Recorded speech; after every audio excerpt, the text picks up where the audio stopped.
প্রতিদিন ভাবতে হবে যে দাদা চলে গেল, বাবা চলে গেল, আমিও ওই একই পথের যাত্রী। দ্য ডেস্টিনেশন ইজ সেম, গন্তব্য এক, কেউ আগে কেউ পরে। এটাই ওয়াজ, এটাই দামি ওয়াজ। এটা মনে রাখলেই মানুষ আর চুরি করতে পারে না, মিথ্যা বলতে পারে না, ইফটিজিং করতে পারে না, পরকিয়া করতে পারে না, মতের বিরুদ্ধে গেলে তারে রামদা দিয়ে কোপাইতে পারে না। চিল্লা এখন ঠিক কিনা? এটাই হচ্ছে ইসলাম। আখিরাতের স্মরণ, যিকরাদ্দার, চলে যেতে হবে। ছোট্ট আছি, বড় হব। এই যে দাড়ি পাকা মুরব্বীরা যারা আছেন, ওনার মায়ের পেট থেকে তো এরকম সাদা দাড়ি নিয়ে বেরিয়েছিল না? ছোট্ট বাচ্চা হয়ে এসেছিল, ওনারা ওয়া ওয়া করে কেঁদেছে। শৈশব, কৈশোর, যৌবন, প্রৌঢ়ত্ব, বার্ধক্য, বয়সের ভার, চুল আর দাড়ির শুভ্রতা। আগে ছিল সিঙ্গেল, হয়েছে ডবল, এরপর হয়েছে মেয়ের বাপ, এরপরে শ্বশুর, এরপরে নানা। This is the circle of life. এটাই সার্কেল, রাউন্ড, এভাবে ঘুরে আবার চলে যেতে হবে। এই চিন্তাটা যদি মাথায় থাকে, ওই লোক টেন্ডারবাজি করতে পারে, চাঁদাবাজি, ইফটিজিং, মিথ্যা বলতে পারে, যৌতুক খেতে পারে। এজন্য সব সময় give yourself the reminder of আখিরাহ। আখিরাতের রিমাইন্ডার নিজেরই নিজে দেন। অন্যায় হয়ে গেলে, ভুল হয়ে গেলে রিমাইন্ডার দেন যে থাকতে আসি নাই, চলে যাব। কেউ থাকতে পারে নাই, নবীরাও পারে নাই। যেই মালাকুল মাউত রুহু কবজ করে, ওই ফেরেশতা থাকতে পারছে? চলে গেছে। আমাদেরকে চলে যেতে হবে। সমাধান চাও যদি জীবনে মরণে, ফিরে যাও খুঁজে নাও, চোখ রাখো কোরআনে। পড়েন সবাই, সমাধান ফিরে যাও খুঁজে নাও, চোখ রাখো কোরআনে। If you want the solution this দুনিয়া এন্ড আখিরা, go back, have a look to the holy কোরআনে। ঠিক কি না? Go back, sit down and have a look to the Quran. বসো, ঠান্ডা মাথায় দেখো কোরআনে কি বলেছে আল্লাহ। বিশ্বনবী সাল্লাল্লাহু আলাইহি ওয়াসাল্লাম মসজিদে নববীতে সালাতের ইমামতি করছেন। আল্লাহু আকবার বলে নামাজ শুরু করলেন। রুকুতে গেলেন, রুকু থেকে দাঁড়িয়ে পড়লেন সামি আল্লাহু লিমান হামিদা। ফিসফিস আওয়াজে পেছনে থাকা সাহাবারা পড়লেন রব্বানা ওয়ালাকাল হামদ। এক সাহাবী অতিরিক্ত বাড়িয়ে পড়লেন হামদান কাসীরান তাইয়িবান মুবারাকান ফীহি। পারেন না সবাই? পড়েন, হামদান কাসীরান তাইয়িবান মুবারাকান ফী। আবার আওয়াজ করে পড়েন, হামদান কাসীরান তাইয়িবান মুবারাকান ফীহি। বিশ্বনবী সালাত শেষ করলেন, সালাম ফিরালেন, মুসল্লিদের দিকে মুখ ফিরিয়ে বললেন সামি আল্লাহু লিমান হামিদা বলে যখন আমি দাঁড়িয়েছি, তোমরা ফিসফিস করে পড়েছো রব্বানা ওয়ালাকাল হামদ। কে যেন পড়েছো হামদান কাসীরান তাইয়িবান মুবারাকান ফী। কে পড়েছো? আমি তো এটা কখনো শিখাই নাই, কোত্থেকে পেলে? কেন পড়েছো? দাঁড়াও। কেউ দাঁড়ায় না, ডানে বায়ে সামনে পেছনে কেউ দাঁড়ায় না। সবাই ভয় পেয়ে গেছে যে কি যেন কি হয়। বিশ্বনবী অভয় দিলেন, বললেন যে আমি কিছু বলবো না, দাঁড়াও। বিশ্বনবী অভয় দেওয়ার পর এক সাহাবী হাত তুলে দাঁড়িয়ে বললেন, ইয়া রাসূলুল্লাহ, আমি পড়েছি। বিশ্বনবী বললেন, কেন পড়েছো? আমি তো এটা শিখাই নাই। সাহাবী বললেন, ইয়া রাসূলুল্লাহ, আল্লাহর প্রশংসা আমার কম কম করলে অন্তর জুড়ায় না, আমার করতে মনে চাই বেশি বেশি। এজন্য আমি নিজ থেকে এটা বানিয়ে বাড়িয়ে মিলিয়ে পড়ে দিয়েছি, হামদান কাসীরান তাইয়িবান মুবারাকান ফী। বিশ্বনবী বললেন, ভয় নাই, চিন্তা নাই, টেনশনের কোনো কারণ নাই, কারণ আমি সালাতে থাকা অবস্থায় দেখেছি তোমার এই অতিরিক্ত 4টা তাসবির সওয়াবটা, 4টা তাসবির সওয়াবটা বিদউ ওয়া 30 মালাইকা, 30-এরও বেশি ফেরেশতা কে কার আগে এই সওয়াবটা আল্লাহর আরশে পৌঁছে দিবে এ নিয়ে আকাশে প্রতিযোগিতা চলছিল। এজন্য আল্লাহর প্রশংসা বেশি বেশি করার দরকার আছে না নাই?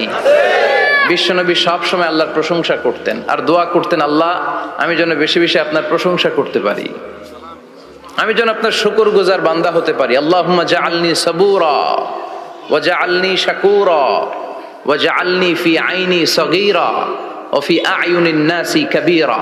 এর মানে হচ্ছে, আল্লাহ আপনি আমারে ধৈর্যশীল বানান, আপনি আমাকে শুকরগুজার বানান, আমার চোখে আপনি আমারে ছোট বানান, গোটা বিশ্বের মানুষের চোখে আপনি আমারে বড় বানান। পড়েন আমিন। নিজের চোখে নিজেকে কি করবেন? ছোট, তাহলে মানুষের চোখে বড় বানাই দিবে কে? আর নিজেই যদি বলেন আমি বড়, ফেরাউনের মতো, আনা রব্বুকুমুল আ'লা, আমি তোদের বড় খোদা, আল্লাহ কয় তুই হইলি হুদা, ঠিক কিনা? বড় হইতে পারে নাই। নীল নদের পানিতে সুবাই সুবাই আল্লাহ মারছে, চিল্লায় বলেন ঠিক কিনা? পৃথিবীতে কেউ তো স্থায়ী হয় না, হোক না সে ফেরাউন কিবা নমরুদ, কেউ ভাবে চিরদিন রয় না, কেউ ভাবে চিরকাল রয় না। পৃথিবীতে কেউ তো স্থায়ী হয় না, হোক না সে ফেরাউন কিবা নমরুদ, কেউ ভাবে চিরদিন রয় না, কেউ ভাবে চিরকাল রয় না। চিল্লায় বলেন ঠিক কিনা? চিরকাল কেউ থাকবে না, কারণ আল্লাহ ছাড় দেয়, তিনি ছেড়ে দেন না। মনে রাখবেন, আল্লাহ কি দেয় আর কি দেয় না। ফেরাউনরে কি দিছিল? ছাড় দিছে, ছাইড়া দিছে। নমরুদরে কি দিছে? ছাড় দিছে, ছাইড়া দিছে। এখনো দেখা যায় আল্লাহ অনেককে ছাড় দেয়, ঢিল দেয়, সুযোগ দেয়, কিন্তু আল্লাহ ছেড়ে দিবেন না। চিৎকার করে বলেন ঠিক কিনা? এজন্য সব সময় প্রশংসা করব কার? খাওয়ার সময় প্রশংসা কার? ঘুমানোর সময়, জিকির করার সময়, ঘুষ খাওয়ার সময়। ঘুষ খাওয়া যাবে? রাশি ওয়াল মুরতাশি কিলাহুমা ফিন্নার। ঘুষ যে দেয়, ঘুষ যে নেয়, উভয়ই জাহান্নামী। আল্লাহ ঘুষ থেকে আমাদেরকে বাঁচাও। বাংলাদেশে ঘুষ আছে না নাই? সরকারি অফিসগুলোতে শুধু নাই, বেশি। আল্লাহ ঘুষ থেকে হেফাজত করো, যৌতুক থেকে হেফাজত করো, পর্নোগ্রাফি থেকে হেফাজত করো, হিন্দি সিনেমা থেকে হেফাজত করো, মারামারি কাটাকাটি থেকে তুমি আমাদেরকে হেফাজত করো। গোটা বাংলার জমিনে ঐক্য প্রতিষ্ঠা করার তৌফিক দাও। মদিনার সমাজ যেন আমাদের দেশে প্রতিষ্ঠিত হয়, আল্লাহ তুমি তৌফিক দাও। চিল্লায় পড়েন আমিন। এজন্য বিপদে আপদে মুমিন সব সময় প্রশংসা করে কার? আল্লাহর প্রশংসা করে শেষ করা যায়? যাবে? ওয়া ইন তাউদ্দু নি'মাতাল্লাহি লা তুহসুহা। আমার নেয়ামত যদি গুনতে শুরু করে দাও, গুনে শেষ করা যাবে না। আর নেয়ামতের প্রশংসা যদি করো, আমি নেয়ামত আরো বাড়িয়ে দেব। আর যদি প্রশংসা না করো, তাহলে জেনে রাখো আমার শাস্তি বড় কড়া। আমি সব সময় ধরি না, ধরলে সারি না। এজন্য সবসময় প্রশংসা করতে হবে কার? বিপদে আপদে, সুখে দুঃখে আল্লাহর প্রশংসা। অভিযোগ কমিয়ে দেন, দেখবেন সুখে থাকবেন। এইটা নাই, ওইটা নাই, এইটা পাই নাই, ওইটা পাই নাই, জীবনে এইটা হই নাই রে, ওইটা পাইলাম না রে, এরকম অভিযোগ করে দেদারসে অনেক। এরকম লোক আছে না নাই? এরা অসুখী, এরা অসফল। সফল ব্যক্তিদের একটা গুণাবলী হচ্ছে এরা কমপ্লেইন করে কম, কমপ্লেইন করে কম, তারা শুকরিয়া করে বেশি। দে আর ভেরি গ্রেটফুল। তারা শুকরিয়া করে বেশি। এটা পাই নাই, ওইটা পাই নাই, এগুলো বলবেন না। কারণ আপনি যেটা পাইয়া খুশি না, অনেকে এইটা পাওয়ার জন্য সংগ্রাম করে যাচ্ছে। আপনি এখন যেই জায়গাটাতে আছেন, এই জায়গাটাতে পৌঁছা অনেকে স্বপ্ন। আপনি এটা পেয়ে খুশি না, কিন্তু আপনার জায়গায় পৌঁছার জন্য অনেকে স্ট্রাগল করে যাচ্ছে, সংগ্রাম করে যাচ্ছে। আপনি যেই পজিশনে আছেন, শুধু এই পজিশনে আসাটাই অনেকের স্বপ্ন। তো শুকরিয়া করবেন না কেন? এজন্য সব সময় আমাদের বেশি বেশি শুকরিয়া করতে হবে কার? রব্বুল আলামিন বলেন, কুল লাউ কানাল বাহরু মিদাদাল লিকালিমাতি রাব্বি লানাফিদাল বাহরু ক্বাবলা আন তানফাদা কালিমাতু রাব্বি ওয়ালাউ জিনা বিমিসলিহি মাদাদা। সাগরের জলকে কালি করে, গাছের পাতাকে খাতা করে, তোমার মহিমা লেখা শেষ হবে না, যদিও লিখি প্রভু জীবন ভরে। সাগরের জলকে কালি করে, গাছের পাতাকে খাতা করে, তোমার মহিমা লেখা শেষ হবে না, যদিও লিখি প্রভু জীবন ভরে। সাগরের জলকে কালি করে। চিল্লায় বলেন ঠিক কিনা? সব সাগর মহাসাগরের জল যদি কালি হয়ে যায়, কি উপমা দিলেন আল্লাহ!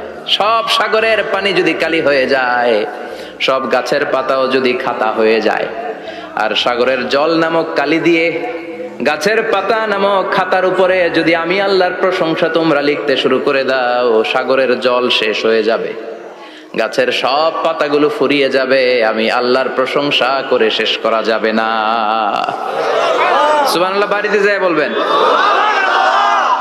সাগরের জল, চারটেখানে কথা। কয়টা সাগর দেখছেন আপনি? কয়টা সাগর ঘুরছেন? প্রশান্ত মহাসাগর দেখছেন আপনি? আটলান্টিক মহাসাগর দেখেছি আমরা? দেখি নাই। প্রশান্ত মহাসাগরের সবচেয়ে গভীর জায়গার নাম মারিয়ানা ট্রেঞ্চ। প্রায় 36,000 ফিট ওইটা ডেপথ, গভীরতা। কয় হাজার ফিট গভীর? আপনার বাড়ির যে পুকুর কয় হাত গভীর? হ্যাঁ, 36,000 ফিট। কেন ইমাজিন, কল্পনা করতে পারেন 36,000 ফিট গভীর এটা মারিয়ানা ট্রেঞ্চ, প্রশান্ত মহাসাগর। আর এই পৃথিবীর সবচেয়ে উঁচু যে পাহাড়টা, এটার নাম মাউন্ট এভারেস্ট। এটার উচ্চতা প্রায় অ্যাপ্রক্সিমেটলি রাউন্ড 29,000 ফিট। পাহাড়, পৃথিবীর সবচেয়ে উঁচু পর্বত শৃঙ্গ মাউন্ট এভারেস্ট 29,000 ফিট। আর পৃথিবীর সবচেয়ে গভীর সাগর, প্রশান্ত মহাসাগরের সবচেয়ে গভীর জায়গা মারিয়ানা ট্রেঞ্চ, ওইটা নাকি 36,000 ফিট। তাহলে ওই পাহাড়কে তুলে ধরে এনে প্রশান্ত মহাসাগরের সবচেয়ে গভীর জায়গা মারিয়ানা ট্রেঞ্চের উপর যদি ছেড়ে দেয়া হয়, পুরো পাহাড় ডুবে যাবে। সুবহানাল্লাহ নাই? পুরো পাহাড় ডুবে যাবে, উপরে পানি থেকে যাবে প্রায় 7,000 ফিট। আল্লাহু আকবার। এই পৃথিবীর দ্বিতীয় গভীরতম সাগরের নাম আটলান্টিক মহাসাগর। এই সাগরের সবচেয়ে গভীর জায়গার নাম হচ্ছে পুয়ের্টো। এই পুয়ের্টো গভীরতা প্রায় 33,000 ফিট। কত? আর সবচেয়ে বড় পাহাড় 29,000 ফিট। তো এই সাগরেও যদি বড় পাহাড়টা, পৃথিবীর সবচেয়ে উঁচুতম পর্বত শৃঙ্গকে এনে ছেড়ে দেয়া হয়, পুরো পাহাড় পানিতে তলিয়ে তো যাবেই, এর উপরে আরো পানি থেকে যাবে 4,000 ফিট। সাগর, মহাসাগর, পানি বেশি না কম? জোরে বলেন। কি বিশাল আটলান্টিক মহাসাগর! লম্বায় তো অনেক বড়, আড়াআড়ি ভাবে এটারে ক্রস করে অনেক প্লেন, অনেক বিমান। আগে কনকর্ড ক্রস করতো হিথ্রো এয়ারপোর্ট থেকে জন এফ কেনেডি এয়ারপোর্টে ল্যান্ড করার জন্য। ঘন্টায় 1000 মাইল বেগে ছুটতো এই প্লেনগুলো। তারপরেও আড়াআড়ি ভাবে, লম্বায় না, আড়াআড়ি ভাবে আটলান্টিক মহাসাগরকে ক্রস করতে 3-4 ঘন্টা লেগে যেত। প্লেন যদি ঘন্টায় চলে 1000 মাইল বেগে, আর আটলান্টিক মহাসাগরের পাশ যেটা প্রশস্ত, এটা ক্রস করতে যদি 3 ঘন্টা লাগে, তাহলে পাশে কয় হাজার কিলোমিটার? 3,000 কিলোমিটার। সুবহানাল্লাহ কইবেন না? এত বিশাল বিশাল সাগর। সাগর কি, মহাসাগর কি এই দুইটা, যে প্রশান্ত আর আটলান্টিক? না, ভারত মহাসাগর, উত্তর মহাসাগর, দক্ষিণ মহাসাগর, বঙ্গোপসাগর, কৃষ্ণ সাগর, ভূমধ্য সাগর, লোহিত সাগর, চায়না সাগর, শত শত সাগরে ভরপুর মহাবিশ্ব। এই সব সাগরের পানি যদি কালি হয়ে যায়, কি হয়ে যায়? আর পৃথিবীতে যত গাছ আছে, সব গাছের পাতা যদি খাতা হয়ে যায়, গাছ কয়টা আছে কুমিল্লায়? হ্যাঁ, অভাব নাই। তো কুমিল্লাতেই যদি অভাব নাই, তাহলে আফ্রিকার জঙ্গলের কি অবস্থা? কি পরিমাণে গাছ, বৃক্ষরাজি আল্লাহ তৈরি করেছেন। এই সব গাছের পাতা যদি এরকম খাতা হয়ে যায়, আর এই সাগরের জল নামক কালি দিয়ে যদি এই খাতায় আল্লাহর জিকির লিখতে শুরু করেন, প্রশংসা লিখতে শুরু করেন, গাছের পাতাও শেষ, সাগরের পানিও শেষ, শেষ হবে না আল্লাহর জিকির আর প্রশংসা করেন। আল্লাহু আকবার। এজন্য সব সময় প্রশংসা করতে হবে একজন সত্তার। তিনি কে? সে আল্লাহ বললেন, হুয়াল আউয়ালু ওয়াল আখিরু ওয়াল যাহিরু ওয়াল বাতিন ওয়া হুয়া বিকুল্লি শাইইন আলিম। আল্লাহ বললেন, আমার প্রশংসা করবি না কেন? আমি সবার প্রথমে, আমি সবার শেষে, আমি প্রকাশ্যে, আমি গোপনে। কার কথা? প্রথমে কে? জোরে বলেন। প্রথমে আল্লাহ আল্লাহ, শেষেও আল্লাহ আল্লাহ, আকাশে আল্লাহ আল্লাহ, জমিনে আল্লাহ আল্লাহ। পড়েন পড়েন। প্রথমে আল্লাহ আল্লাহ, শেষেও আল্লাহ আল্লাহ, আকাশে আল্লাহ আল্লাহ, জমিনে আল্লাহ আল্লাহ। আবার পড়েন। প্রথমে, শেষেও আকাশে আল্লাহ আল্লাহ, জমিনে আল্লাহ আল্লাহ, নিখিল জাহান গাই গুণগান, তার নামে গায় আমরাও গাহি তাআলা, হামদে বারি তাআলা, হামদে বারি তাআলা, হামদে বারি তাআলা। পড়েন আল্লাহু আকবার। তিনিই প্রথম, তিনিই শেষ, তিনিই প্রকাশ্য, তিনিই গোপন। এজন্য প্রশংসা চলবে একজনের। চিল্লায় বলেন কে? স্বামী হিসেবে, বাবা হিসেবে, নেতা হিসেবে, নবী হিসেবে, সমাজ সংস্কারক হিসেবে, আইন প্রণেতা হিসেবে মুহাম্মদ হচ্ছেন এই পৃথিবীর জন্য সুপারম্যান। তার কোনো তুলনা হয় না। বিশ্বনবীর কোনো তুলনা হয় বিয়ন্ডলেস, বাউন্ডলেস, বটমলেস। তার নিয়ে কথা বলতে গেলে সময় ফুরায় যাবে, মাইকের ব্যাটারি শেষ হয়ে যাবে, মাগার কথা শেষ হবে না। এজন্য ওনার জীবনের ক্ষেত্রে বলা হয় বিয়ন্ডলেস, বাউন্ডলেস, বটমলেস। অসাধারণ ব্যক্তিত্ব, সুপার ক্যালিফ্রাজিলিস্টিক এক্সপিয়ালিডোসাস, অসাধারণ, যার কোনো তুলনা হয় না, এক্সেলেন্ট, আনপ্যারালাল। মাদানী জীবনে উনি সশস্ত্র সংগ্রাম করলেন, সংস্কার করলেন সমাজটাকে, সেনাবাহিনী বানালেন। তখন আর নরম নরম ভাবে খেলে নাই, গরম ভাবে খেলেছে। এটা হচ্ছে ইমানের দাবি। মুমিনরা কৌশলী হয়। যখন যে পরিস্থিতি, ওই পরিস্থিতির সাথে তাদের স্ট্র্যাটেজি তারা পাল্টায়। তো বিশ্বনবীর মাদানী ইনিংসে এই সূরা নাজিল হয়নি, হয়েছে মাক্কি ইনিংসে। এই সূরার অনেক ফজিলত। ছোটবেলা থেকেই সূরা ইয়াসিনের অনেক ফজিলতের কথা আমরা শুনেছি না? বিশ্বনবী বলেছেন ইন্না লিকুল্লি শাইইন কলবান ওয়া কলবুল কোরআনি সূরাতু ইয়াসিন।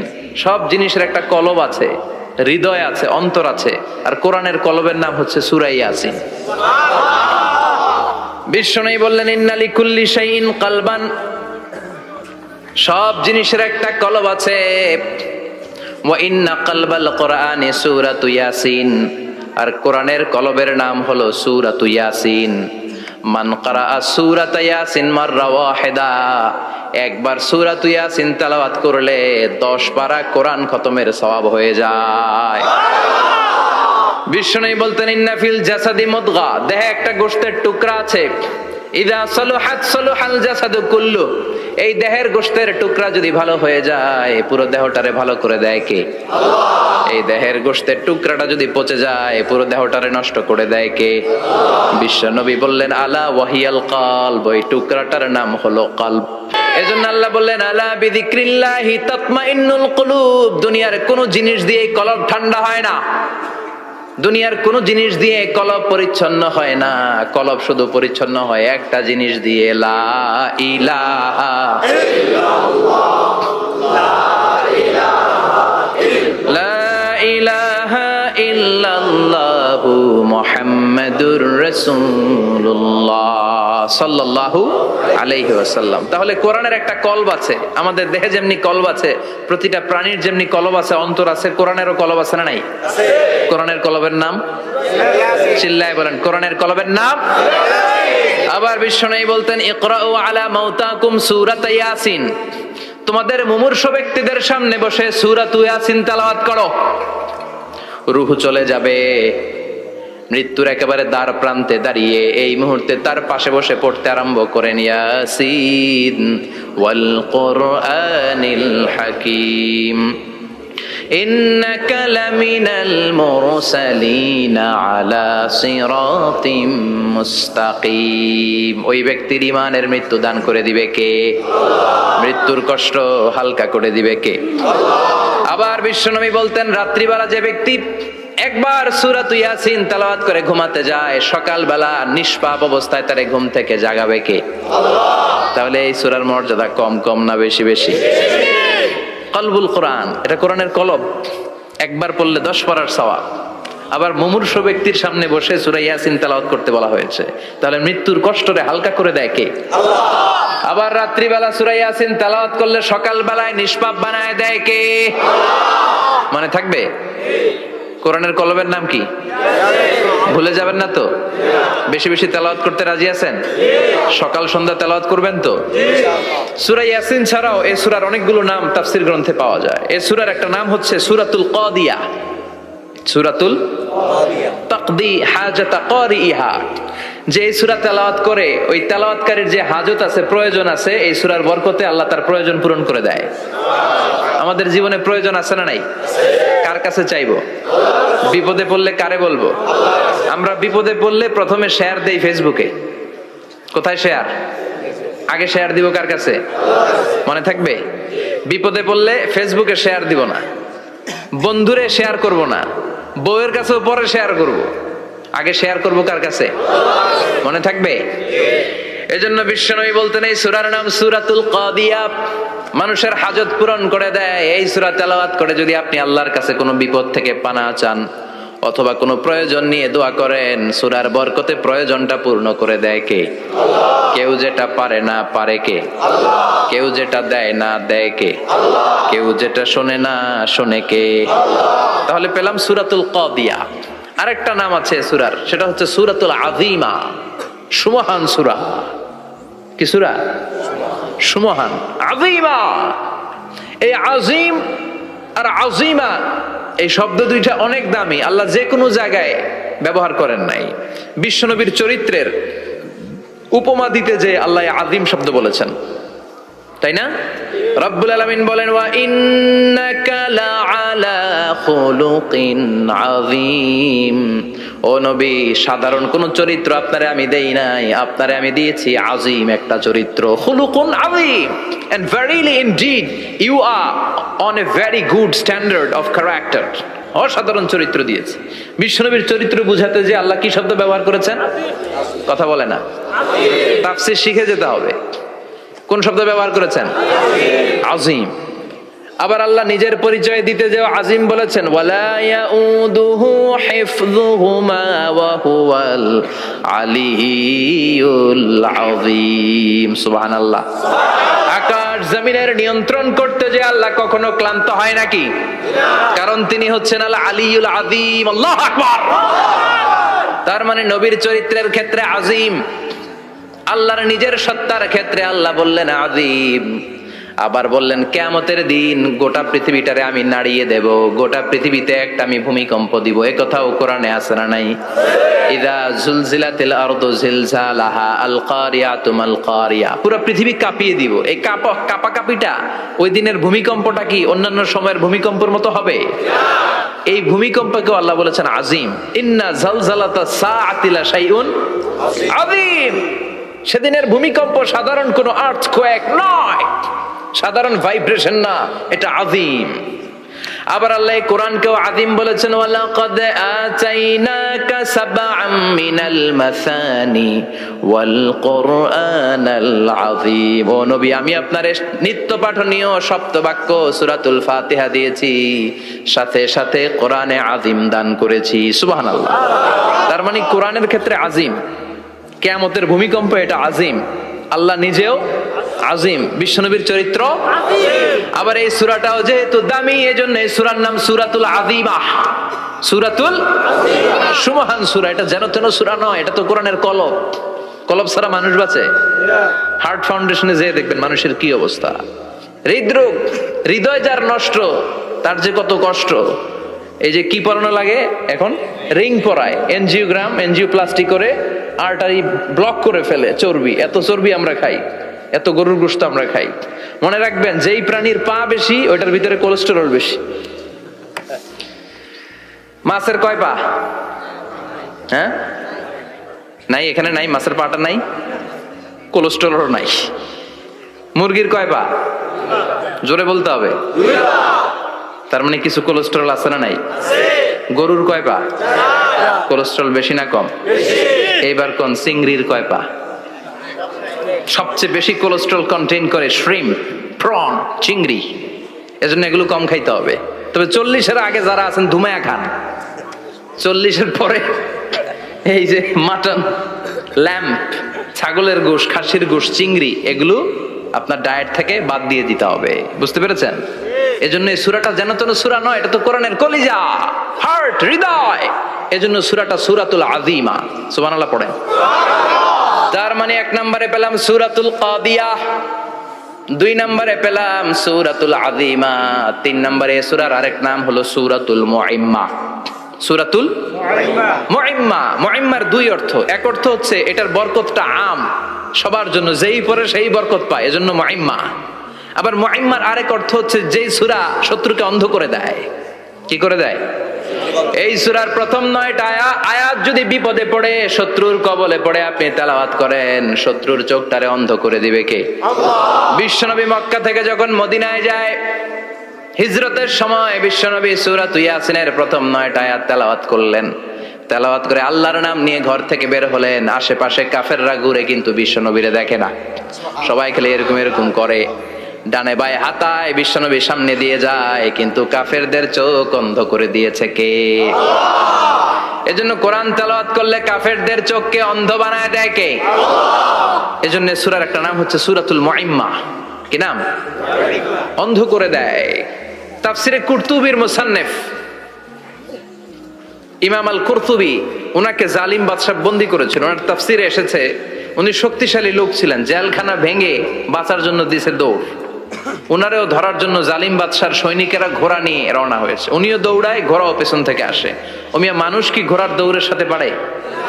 উনি হাঁটতে হাঁটতে হয়রান হয়ে এক বালুর ময়দানে যে ধপাস করে পড়েছেন। ওরাও ঘোড়া দিয়ে এসে নেমেছে, কিন্তু আজীব তামাশা, উনি বালুতে ধপাস করে পড়েই সূরাতুল ইয়াসিনের প্রথম 9 আয়াত তেলাওয়াত করতে শুরু করেছেন। ওরা নিচে নেমে ডানে বায়ে সামনে পিছনে খালি খুঁজে, কিন্তু দেখে না, সামনেই কিন্তু বসা। ওদের চোখটার অন্ধ করে দিছে কে? বিশ্বাস হয়? ঈমান হয়? এজন্য বিপদে পড়লে সূরাতুল ইয়াসিনের প্রথম 9 আয়াত পড়তে রাজি আছেন? আল্লাহ তুমি তৌফিক দাও। আরো জোরে পড়েন আমিন। এজন্য আল্লাহ চমৎকার ভাবে এই সূরাটা শুরু করে দিলেন। 2টা কাটা অক্ষর দিয়ে আল্লাহ বললেন ইয়াসিন ওয়াল কুরআনিল হাকীম ইন্নাকা লামিনাল মুরসালিন আলা সিরাতিম মুস্তাকিম। পড়েন সুবহানাল্লাহ। ইয়াসিন সূরাটা শুরু করলেন কি দিয়ে? ইয়াসিন। এটা কি কোনো বাক্য? এটা কি কোনো শব্দ? এটা কি অক্ষর? 2টা। প্রথম অক্ষরের নাম, দ্বিতীয়টা আওয়াজ করে বলেন, প্রথম অক্ষরটার নাম, দ্বিতীয়টা। খুব চমৎকার না? বাক্য দিয়ে এই সূরাটা শুরু করে নাই। যেমন ইযা জুলজিলাতিল আরদু জিলজালাহা, এই সূরার প্রথম আয়াত, এটা একটা বাক্য না? জি। আচ্ছা। ওয়াদ-দুহা ওয়াল-লাইলি ইযা সাজা, বাক্য না? জি। কিন্তু ইয়াসিন এটা কি কোনো বাক্য? এটা কি কোনো শব্দ? না, এটা কাটা 2টা অক্ষর। সুবহানাল্লাহ পড়েন। আল্লাহ 114টা সূরার প্রায় 29টা সূরা এরকম কাটা কাটা অক্ষর দিয়ে শুরু করেছেন। সুবহানাল্লাহ নাই? এই 29টা সূরা কখনো আল্লাহ একটা অক্ষর দিয়ে শুরু করেছেন, কখনো 2টা অক্ষর দিয়ে, কখনো 3টা দিয়ে, কখনো 4টা দিয়ে, কখনো 5টা দিয়ে। একটা অক্ষর দিয়ে আল্লাহ কোরআনের সূরা শুরু করেছেন। এরকম একটা সূরা বলেন, নুন ওয়াল কলামি ওয়া মা ইয়াসতুরুন। নুন, নুন দিয়ে সূরা শুরু হয়ে গেছে। তারপরে কফ, এক অক্ষর দিয়ে সূরা শুরু হয়ে গেছে। সুবহানাল্লাহ পড়েন। সুবহানাল্লাহ। এবার বলেন 2 অক্ষর দিয়ে সূরা শুরু হয়েছে এরকম সূরা বলেন। আমিন। এত দূরে যান কেন? এটা আছে না নাই? ইয়াসিন। সুবহানাল্লাহ পড়েন। ইয়াসিন 2 অক্ষর দিয়ে। তারপরে হামিম। এবার 3 অক্ষর দিয়ে আল্লাহ সূরা শুরু করছেন এরকম, আলিফ লাম মিম তা সিন মিম। আল্লাহু আকবার। আবার 4টা অক্ষর দিয়ে সূরা শুরু হয়েছে এরকম আছে না নাই? আবে সব কোন? আলিফ লাম মিম রা, আলিফ লাম মিম সাদ আছে না নাই? আবার 5টা কাটা অক্ষর দিয়ে সূরা শুরু হয়েছে এরকম সূরাও আছে না নাই? সূরা মারিয়ামের শুরুতে কি আছে? কাফ হা ইয়া আইন সাদ। সুবহানাল্লাহ পড়েন। এরকম প্রায় 29টা সূরা আল্লাহ কাটা কাটা অক্ষর দিয়ে শুরু করেছেন। কোনো বাক্য দিয়ে নয়, কোনো শব্দ দিয়ে নয়। কি দিয়ে? হারফ দিয়ে। হারফ, এই হারফগুলোরে বলে হুরুফ আত-তাহাজ্জি বা হুরুফ আল মুকাত্তাআত, কাটা কাটা অক্ষর। মনে রাখবেন কোরআনের আয়াতগুলো 2 ভাগে বিভক্ত, একটা মুহকাম, একটা মুতাশাবিহ। মুহকাম মানে যেগুলোর অর্থ আমরা জানি, যেগুলোর ব্যাখ্যা আমরা জানি, যেটার ইন্টারপ্রিটেশন, এক্সপ্লেনেশন আমাদের জানা আছে। আর মুতাশাবিহ আমরা অর্থ জানি না। আমরা ব্যাখ্যা জানি না, এটা দিয়ে আসলে কি বুঝাইছে আমরা কেউ জানে না। জানে একজন, চিল্লায় বলেন তিনি কে? আল্লাহ বললেন ওয়া ইন কুনতুম ফি রাইবিম মিম্মা নাযালনা আলা আবদিনা ফাআতু বিসূরাতিম মিন মিসলিহি ওয়াদউ শুহাদাআকুম মিন দুনিল্লাহি ইন কুনতুম সাদিকিন। আল্লাহ বললেন ও জাহেলি যুগের লোকেরা, শোনো শোনো, এত আরবি কবিতা বানাতে পারো, এত গল্প লিখতে পারো, আরবিতে এত নোবেল বানাতে পারো, উপন্যাস বানাতে পারো, আর্টিকেল লিখতে পারো, আমার নবীর উপর যে কোরআন আমি নাজিল করেছি এই কোরআনের ব্যাপারে অন্তরে যদি কোনো সন্দেহ থাকে, বাপের বেটা হলে পারলে কোরআনের মতো একটা সূরা বানিয়ে নিয়ে আসো। পারছে? কিয়ামত পর্যন্ত কেউ পারবে? বিশ্বনবী যেই জামানাতে এসেছিলেন ওই জামানায় আরবি ভাষা সাহিত্যের উৎকর্ষতা সাধিত হয়েছিল। আরবি ভাষার এতটা উৎকর্ষ পৃথিবী কখনো দেখে নাই। কবিতা, গদ্য, পদ্য, গল্প, উপন্যাস, রচনা, প্রবন্ধ, আর্টিকেলের শৈলাপ। এই ভাষা সাহিত্যিকদের চোখে আঙ্গুল দিয়ে আল্লাহ বুঝাতে চাইলেন, এত অর্থ করতে পারো, এত ব্যাখ্যা জানো, এত বড় বড় বুলিয়া ওড়াও, এত কিছু তুমি জানো, তাহলে বলো ইয়াসিন অর্থ কি? সুবহানাল্লাহ কইবেন না?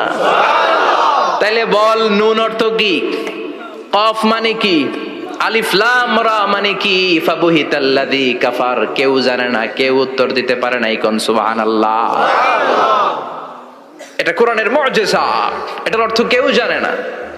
আর এগুলোর অর্থ নিয়ে খোঁচাখুচি করা ঠিক না। তবে মুফাসসিরিন ইকরাম এগুলোর কিছু অর্থ সম্ভাব্য বলার চেষ্টা করেছেন। যেমন ইয়াসিনের অর্থ ইবনে আব্বাস বলেছেন এর অর্থ হতে পারে ইয়া ইনসান, হে মানুষ। সুবহানাল্লাহ পড়েন। কেউ কেউ বলেছে এটার অর্থ হতে পারে ইয়া সাইয়্যিদ আল মুরসালিন। কেউ কেউ বলেছেন ইয়াসিন হতে পারে ইসমুল্লাহ, আল্লাহর নাম। কেউ বলেছেন এটা হতে পারে ইসমুন লিন নবী, বিশ্ব নবীর নাম। আবার কেউ কেউ বলেছেন ইয়াসিন হতে পারে এই কোরআনে কারিমের একটা নাম। কোন সুবহানাল্লাহ। এই সম্ভাব্য সব কথাগুলো বলে পৃথিবীর সব মুফাসসিররা বলতে বাধ্য হয়েছেন আল্লাহু আ'লামু বিমুরাদিহি বিহি। এটার দ্বারা আসল অর্থ যে কি এটা আমরা কেউ জানি না। জানে কে? আল্লাহ। চিৎকার করে বলতে হবে, জানে কে? আল্লাহ। তাহলে ইয়াসিন মানে আমরা জানি না। ইয়াসিনের অর্থ আমরা ছেড়ে দেব কার উপর? আল্লাহ। এরপর আল্লাহ বললেন ওয়াল কুরআনিল হাকীম, প্রজ্ঞাময় বিজ্ঞানময় কোরআনের শপথ। ওয়াল কুরআনিল হাকীম, বিজ্ঞানময় প্রজ্ঞাময় কোরআনের শপথ বা কসম। ওয়াল কুরআনিল হাকীম, যে ওয়া, এই ওয়াটারে আরবিতে বলে ওয়া আল কাসামিয়া। কি বলে? ওয়া আল কাসামিয়া, কসম কাটার জন্য আল্লাহ এই ওয়া ব্যবহার করেছেন। যত জায়গায় কোরআনে আল্লাহ কসম কেটেছেন ওই কসমের শব্দটার আগে ওয়া আছে না নাই? আছে। ও মিয়া, কোরআনে আল্লাহ সময়ের শপথ করেছেন, কসম কেটেছেন, যুগের কসম কেটেছেন। যুগের সময়ের আরবি হলো আল আসর। এই আসরের আগে ওয়া আছে না নাই? কি বলছে আল্লাহ? ওয়াল আসর, ওয়াল। আবার তিন ফলের কসম আল্লাহ কোরআনে কেটেছেন। কি বলেছেন? ওয়াত্তিন, মানে তিনের কসম। জাইতুনের কসম কেটেছেন, বলেছেন ওয়াজ্জাইতুন। তুর পাহাড়ের কসম কেটেছেন, বলেছেন ওয়াতুরে সিনিন। যত জায়গায় কসম তত জায়গায় ওয়া আছে না নাই? পাহাড়ের নামে কসম কেটেছেন, আল্লাহ বলেছেন ওয়াতুর। সূর্যের নামে কসম কেটেছেন, আল্লাহ বলেছেন ওয়াশ-শামসি ওয়াদুহাহা। সুবহানাল্লাহ কইবেন না? ফজরের নামে কসম কেটেছেন, কি বলেছেন? ওয়াল ফাজর। জিলহজ মাসের প্রথম 10 রাতের কসম কেটেছেন, কি বলেছেন? ওয়া লায়ালিন আশর। জোর আর বেজরের কসম কেটেছেন, আল্লাহ বলেছেন ওয়াশ-শাফঈ ওয়াল ওয়াতর। সূরা ইয়াসিনে কাটা কাটা 2টা অক্ষরের পরে রব্বুল আলামিন কোরআনের কসম কেটেছেন। এজন্য আল্লাহ বলেছেন ইয়াসিন ওয়াল কুরআনিল হাকীম। ইয়াসিন ওয়াল কুরআনিল হাকীম, প্রজ্ঞাময় বিজ্ঞানময় কোরআনের শপথ। কোরআনের মধ্যে বিজ্ঞান আছে না নাই? বেশি না কম? বিশ্বাস হয় না? নাস্তিক কথা বিশ্বাস হয়?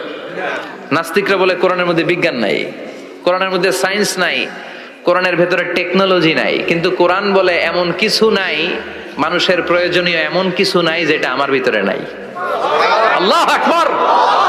আল্লাহ বললেন মা ফাররাতনা ফিল কিতাবি মিন শাই, কিতাবের মধ্যে আমি কিছু বাদ রেখে দেই নাই। ইতিহাসের কথা বলেছি, পাতাল পুরীর কথা বলেছি, ঊর্ধ্ব জগতের কথা বলেছি, মহাকাশের কথা বলেছি, cosmology, astrology, geology, zoology, botany, human anatomy, embryology, সব কিছুর কথা কোরআনের মধ্যে দিয়েছে কে? কোরআনের ভেতরে মানুষের কথা আছে না নাই? কোরআনের মধ্যে গাভীর কথা আছে না নাই? গাভীর কথাও আছে। কই আছে? হ্যাঁ, সূরাতুল গাভীর সূরা। সুবহানাল্লাহ কইবেন না?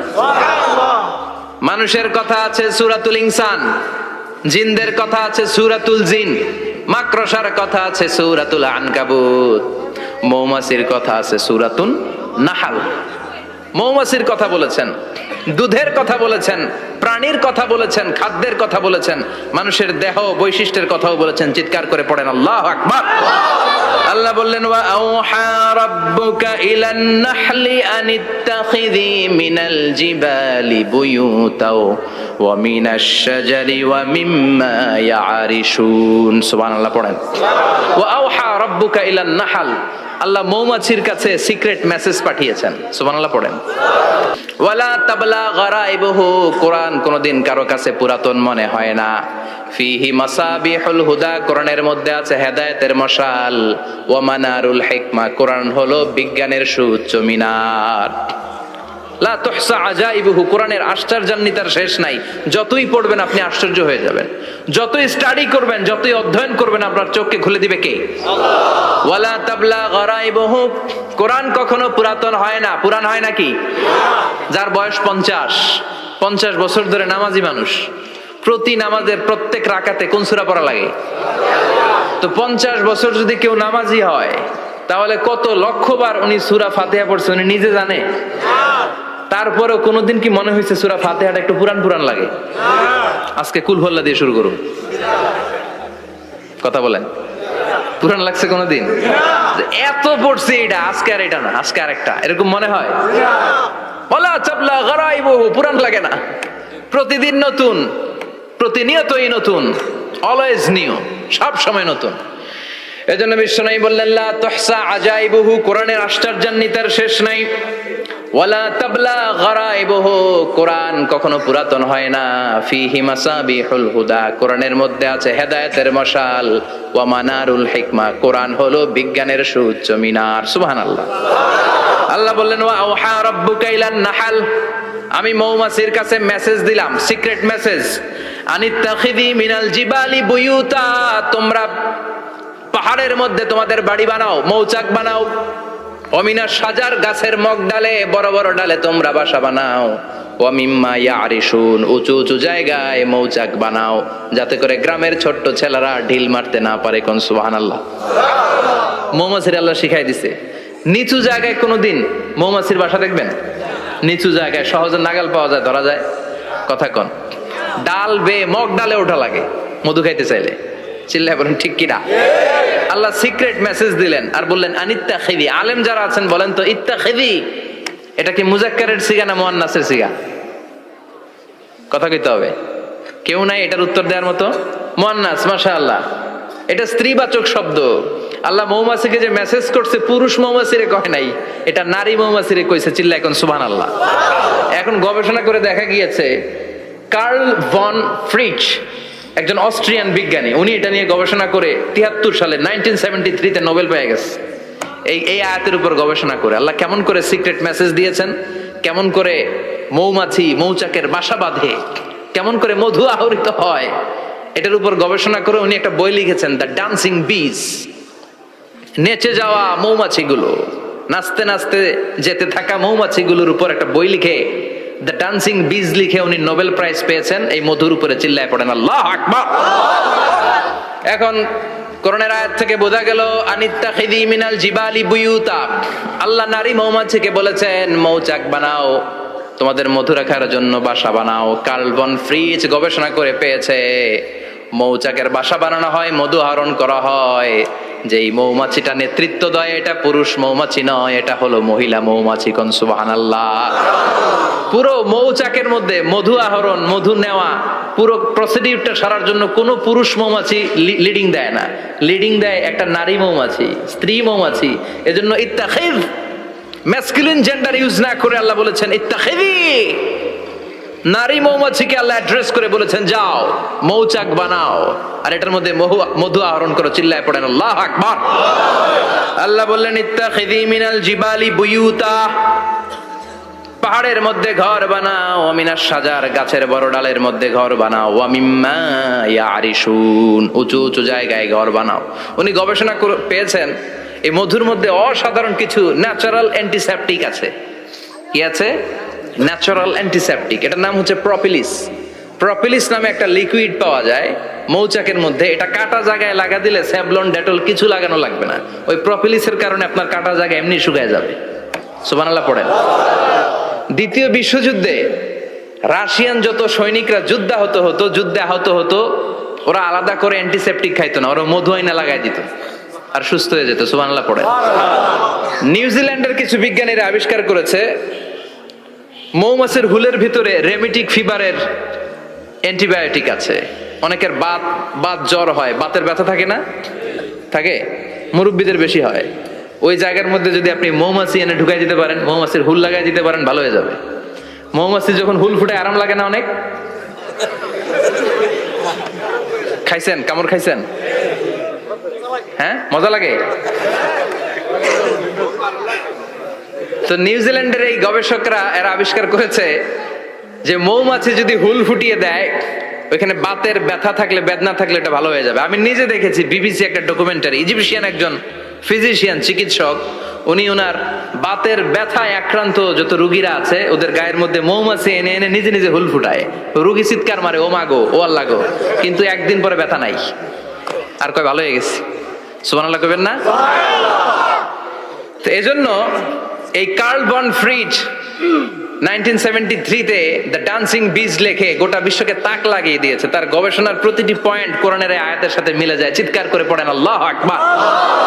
এই যে আমরা মধু খাই, এই মৌচাকের ভেতরে অন এন অ্যাভারেজ অ্যারাউন্ড 60,000 মৌমাছি থাকে। তিন ভাগে, একটা হচ্ছে কুইন বি, একটা মেল বি, আর একটা হচ্ছে ওয়ার্কার বি। একটা থাকে রানী মৌমাছি, এর নেতৃত্বে সবাই চলে। আর একটা থাকে মেল বি, পুরুষ মৌমাছি, বংশ বাড়ানোর জন্য এদের কাজে লাগে। আর সব হচ্ছে ওয়ার্কার বি, সবাই কাজ করে। আল্লাহ বললেন সুম্মা কুলি মিন কুল্লি সামারাত ফাসলুকি সুবুলা রাব্বিকি যুলুলা। আল্লাহ সিক্রেট মেসেজ দিয়ে বললেন গাছের উপরে বাসাবাদ, পাহাড়ের উপরে মৌচাকের বাসাবাদ, উঁচু উঁচু জায়গায় তোমরা তোমাদের বাসা বাঁধো। সুম্মা কুলি মিন কুল্লি সামারাত, এরপর এলাকার যত মিষ্টি মিষ্টি ফুল আছে, ফল আছে, ওখান থেকে রস নিয়ে আসো। সুবহানাল্লাহ। পুষ্প রস সংগ্রহ করে মধুগুলো, এটার বলে sweet nectar. They collect the sweet nectar from the flowers. এবং মধুর মধ্যে এত চমৎকার জিনিস থাকার কারণ হচ্ছে মৌমাছিগুলো ওই এলাকার সব ধরনের ফুল, ভালো ভালো সুগন্ধযুক্ত ফুল ফল থেকে রস নিয়ে আসে। তো ওই গাছগুলোর মধ্যে বনাজি গাছ আছে না নাই? ঔষধি গাছ আছে না নাই? এজন্য মধুরে বলা হয় সব রোগের ঔষধ। যত বনাজি ঔষধি গাছের নির্যাস আর পুষ্প রস আছে সব আল্লাহ মধুর ভিতরে ঢুকায়া মধুকে আল্লাহ ন্যাচারাল ভ্যাকসিন বানিয়ে দিয়েছেন। চিল্লায়ে পড়েন আল্লাহু আকবার। আল্লাহ বললেন সুম্মা কুলি মিন কুল্লি সামারাত, সব ফল আর ফুল থেকে নেকটার পুষ্পরস নিয়ে আসো। ফাসলুকি সুবুলা রাব্বিকি যুলুলা, যেমন যেমন গিয়েছিলা পথ চিনায় আবার ফিরে আসো। ইয়াখরুজু মিন বুতুনিহা শারাব, এরপর তাদের পেট থেকে বের হয় শারাব। মুখতালিফুন আলওয়ানু, এক একটা মধুর কালার হয়ে যায় এক এক রকম। কোন সুবহানাল্লাহ। সরষে ফুলের মধু একটু সাদা সাদা হয় না? আমি হচ্ছি মধু খাওয়ার পোক। আমি দেশে বিদেশে যেখানে গিয়েছি ফ্রেশ হানি আমি অনেক খুঁজেছি। ইয়ামানি একটা মধু পাওয়া যায়, ইয়ামানের সাওয়াহিলি এলাকায়, পাহাড়ি এলাকায়, একেবারে কুচকুচে কালো। আবার অনেক মধু আছে কিছুটা খয়েরি এবং হলুদ বর্ণের। কিন্তু সরষে ফুলের যে মধুটা এটা অনেকটা সাদা। এই পুষ্পরস নিয়ে মৌমাছিগুলো মৌচাকের মধ্যে ঢেলে দেয় না, এগুলো খেয়ে ফেলে। প্রত্যেকটা মৌমাছির পেটের ভেতরে আল্লাহ 2টা করে স্টোমাক দিয়েছে, পাকস্থলী। সুবহানাল্লাহ পড়ে। এটাই Karl von Frisch the dancing bees বইয়ের মধ্যে লিখেছে গবেষণায়, যে 2টা পাকস্থলী। একটা পাকস্থলী দিয়ে মৌমাছি খায়, নিজে খেয়ে বাঁচে। আরেকটা পাকস্থলী দিয়ে এই ফ্লাওয়ার নেক্টার, পুষ্প রস সংগ্রহ করে ওই পাকস্থলীতে রাখে। ওই পাকস্থলীর ভেতরে আল্লাহ একটা ন্যাচারাল এনজাইম দিয়েছেন। ওই এনজাইমের সাথে ওই পুষ্প রসটা মিক্সড হয়। তারপরে আরেকটা টিউব আছে, ওই টিউব দিয়ে মৌমাছি যে সে বাসার মধ্যে মৌমাছির যে যে সেখানে সাপ্লাই করে দিয়ে আসে, মধু ঢুকিয়ে দিয়ে আসে, চিল্লায় পড়েন সুবহানাল্লাহ। তার মানে বিষয়টা এমন না ফুলের রস নিয়ে মৌচাকের দিয়ে আসলো, ফুলের রস সে নেয়, তার স্পেশাল একটা স্টোমাকের মধ্যে ঢুকায়, সেখানে এনজাইম দিয়ে পাচক রস দিয়ে আল্লাহ এটাকে সমৃদ্ধ করে দেয়, তারপর আলাদা একটা নল দিয়ে টিউব দিয়ে মৌচাকের ভেতরে ঢুকিয়ে দেয়। কোন সুবহানাল্লাহ। কি অসাধারণ পদ্ধতিতে আল্লাহ মধু বানালেন। আর কি সুন্দর মধু হাতের মধ্যে লয়া জিব্বা দিয়া চাটে আর গান গায়, মধু হই হই বিষা বাইলা। আছে না নাই? আল্লাহ শুকরিয়া নাই? মধু খায় আর গান গায়, মধু হই হই বিষা বাইলা, অনহারণে ভালোবাসার দাম নদিলা। আছে না নাই? ডাকাইত। এই মধু খেয়ে শুকরিয়া করতে হবে কার? বসো, চিৎকার করে বলেন শুকরিয়া করতে হবে কার? আল্লাহ বললেন ইয়াখরুজু মিন বুতুনিহা, এটা মধু সরাসরি চলে আসে না, ওর পেট থেকে বের হয়। মুখতালিফুন আলওয়ানুহু, বিভিন্ন রঙের মধু আছে না নাই? ব্ল্যাক কালারের মধু হয়, হোয়াইট হানি হয়, অর্গানিক হানি হয়, ক্রিমড হানি হয়। কত ধরনের মধু যে আল্লাহ পৃথিবীতে রেখেছে তার ইয়ত্তা নাই। এরপর আল্লাহ বললেন ফিহি শিফাউন লিন্নাস, মধুর ভিতরে শিফা দিয়েছে কে? আল্লাহ। এজন্য বিশ্বনবীর খাদ্য তালিকার মধ্যে মধু আছে না নাই? আছে। বিশ্বনবী সুগন্ধযুক্ত ওলা মধু খেতেন, দুর্গন্ধযুক্ত ওলা কোনো মধু মুখে নিতেন না। সুবহানাল্লাহ। বিশ্বনবীর জামানায় মাগাফির নামে একটা মধু ছিল, দুর্গন্ধযুক্ত, এটা কখনো বিশ্বনবী মুখে নিতে চাইতেন না। সুগন্ধযুক্ত মধু সবসময় বিশ্বনবী খেতেন। বিশ্বনবীর স্ত্রীরা এই সুগন্ধিযুক্ত মধু বোতলের মধ্যে প্রিজার্ভ করে রাখতেন বিশ্বনবীকে দেওয়ার জন্য। বিশ্বনবী প্রাণ ভরে এগুলো পান করতেন। সুবহানাল্লাহ। বিশ্বনবী যে সমস্ত খাদ্যগুলো পছন্দ করতেন হাদিসে এসেছে, বিশ্বনবী রুটি খেতেন, খেজুর খেতেন, খেজুর, খেজুর চিনেন? বালাহ, তামার, দুধ খেতেন, এই মধু খেতেন, জব খেতেন, বার্লি খেতেন, লাউ খেতেন, রুম্মান, ডালিম ফল, আনার ফল, আনার চিনেন? আনার, এই আনার খেতে পছন্দ করতেন বিশ্বনবী। মাশরুম খেতেন, মাশরুম, মাশরুম চিনেন? ব্যাঙের ছাতার মতো রেস্টুরেন্টে ইদানিং মাশরুমের স্যুপ পাওয়া যায়, এটা খাবেন। যাদের চোখের জ্যোতিতে সমস্যা, দৃষ্টিতে সমস্যা, খাবেন। হাদিসে এসেছে আল কামআতু মিনাল মান ওয়া মাউহা শিফাউন লিল আইন। মাশরুম হলো মান্না সালোয়ার মতো খাবার। মাশরুমের স্যুপ যারা খাবে, চোখের জ্যোতি যাদের কম, তাদের চোখের জ্যোতি বাড়িয়ে দিবে কে? বুখারীর বর্ণনা, কানা রাসূলুল্লাহ ইউহিব্বুল হালাওয়া ওয়াল আসাল, বিশ্বনবী মিষ্টান্ন খেতে বড্ড পছন্দ করতেন, আবার বিশ্বনবী বেশি বেশি মধু খেতে পছন্দ করতেন। সুবহানাল্লাহ। কোরআনে দুইটা জিনিসের ক্ষেত্রে আল্লাহ শিফা যোগ করেছেন, যে দুইটা জিনিসের সাথে সম্পৃক্ত হলে শিফা। এক হচ্ছে কোরআন পড়লে শিফা, অনুনাজ্জিলু মিনাল কোরআনি মা হুয়া শিফা। আবার কোরআনে এই আয়াতের ক্ষেত্রে বলা হয়েছে শিফা ফিহি শিফাউন লিন্নাস। এজন্য সাইয়েদানা ইবনে মাসউদ এই উম্মাহকে উদ্দেশ্য করে বলেছেন আলাইকুম বিশিফাইন, তোমাদের উচিত দুইটা জিনিস থেকে শিফা নেয়া। এক হলো কোরআন, দুই হলো আসাল মানে মধু। কোন সুবহানাল্লাহ। কোরআন তেলাওয়াত করলে অসুস্থরে সুস্থ করে দেয় কে? সূরা ফাতিহা তেলাওয়াত করলে অসুস্থকে সুস্থ বানিয়ে দেয় কে? আবার মধু খেলে সুস্থ বানিয়ে দেয় কে? মধু খেয়ে প্রশংসা করবেন কার? নাকি মধু হই হই বিষা বাইলা বলবেন এগুলো কখনো? খাঁটি মধু খেতে হবে। খাঁটি মধু চিনার উপায় হচ্ছে এটাতে পিঁপড়া জমে না, এটা ফ্রিজে রাখলে জমাট বাঁধে না, এটাতে দুর্গন্ধ হয় না। এক গ্লাস পানির মধ্যে এক ড্রপ মধু ছেলে দিলে এটা পানির সাথে না মিশে একেবারে নিচে চলে যায়। খাঁটি মধু খেতে হবে। তাহলে ফিহি শিফাউন লিন্নাস, কত কিছু দিয়ে যে আল্লাহ এটাকে সমৃদ্ধ করেছেন। এটার মধ্যে গ্লুকোজ আছে, এটার মধ্যে সুক্রোজ আছে, ফ্রুকটোজ আছে, প্রোটিন আছে, মিনারেলস আছে, ক্যালসিয়াম আছে, ভিটামিন আছে। খাইলেই শরীর গরম হয়ে যায়। সুবহানাল্লাহ। এজন্য শীতকালে বেশি বেশি খাবেন, জাম্পাল লাগবে না। শীতকালে মধু খেয়ে রাত্রে বেলায় বের হবেন, আর মাফলার পেঁচিয়ে বেরোয়া লাগবে না। সুবহানাল্লাহ পড়েন। তার মানে আল্লাহ বললেন ইয়াসিন ওয়াল কোরআনিল হাকিম, প্রজ্ঞাময়, বিজ্ঞানময় কোরআনের কসম। কোরআনের ভেতরে বিজ্ঞান আছে না নাই? বিজ্ঞানের কথা এই তো শুরু করলাম, আজকে সারা রাত বিজ্ঞানের কথা বলবো ইনশাআল্লাহ। থাকবেন কতক্ষণ? হ্যাঁ, স্লোগান দেন লিল্লাহি তাকবীর। এরপরে আল্লাহ বললেন গোলাম ওয়া ইন্না লাকুম ফিল আনআমি লাইবরা, প্রাণীকুলের দিকে নজর করে তাকাও, প্রাণীকুলের মধ্যে আমি তোমাদের জন্য নিদর্শন রেখেছি। নুসকিকুম মিম্মা ফি বুতুনিহি, এই প্রাণীকুলের পেট থেকে একটা চমৎকার জিনিস আমি বের করে দেই, এটার নাম হচ্ছে দুধ। এটা কি? দেখেন, একই আয়াতের মধ্যে আল্লাহ মধুর কথাও বললেন, আবার দুধের কথাও বললেন। দুধটা কিভাবে হয়, উৎপন্ন হয়, মধু কেমনে হয়, ইঞ্চি ইঞ্চি কথা এই কোরআনের ভেতরে তুলে ধরলেন কে? আল্লাহ বললেন মিমবাইনি ফারসিউ ওয়াদামিল লাবানা, গোবর আর রক্তের মাঝখান দিয়ে আমি দুধ বের করি। সুবহানাল্লাহ পড়েন। আমরা যাই এই গাভীর ওলান টানা শুরু করি সকালবেলা বিসমিল্লাহ বলে, কিন্তু কেমনে যেটা আসে ওইদিকে নজর নাই। ডাকাত বিসমিল্লাহ বলে শুরু করে না, দুধ খাই আলহামদুলিল্লাহ পড়েন, আছে না নাই? আল্লাহ বলেন মেকানিজমটা শোনো কেমনে আমি খাওয়াই। আল্লাহ বললেন মিমবাইনি ফারসিউ ওয়াদামিল লাবানা, গোবর আর রক্তের মাঝখান দিয়ে আমি দুধ বের করে দেই। সুবহানাল্লাহ।